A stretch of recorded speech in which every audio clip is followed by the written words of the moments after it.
ভিডিওর প্রথম 3 সেকেন্ড কিভাবে আকর্ষণীয় করবেন চলুন দেখা যাক। দেখুন কিছু কিছু মানুষ দেখবেন একটা গানের ভিডিও করার সময় এভাবে করে ক্যামেরাটা।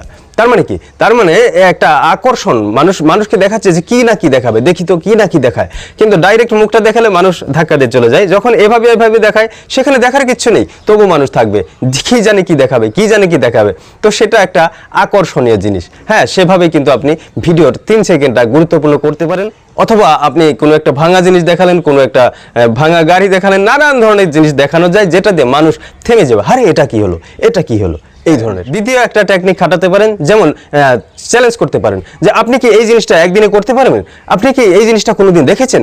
চ্যালেঞ্জ, আমি জানি এই জিনিসটা আপনি কোনোদিন দেখেননি, চ্যালেঞ্জ করতে হবে দর্শককে। চ্যালেঞ্জ করলে সে থামবে, আরে কি দেখিনি, দেখি তো কি দেখিনি। তারপরে আপনার ভিডিওতে এমন টেক্সট ওভারঅল করতে পারেন যে 30 টাকায় পাওয়া যাচ্ছে এত বড় জিনিস।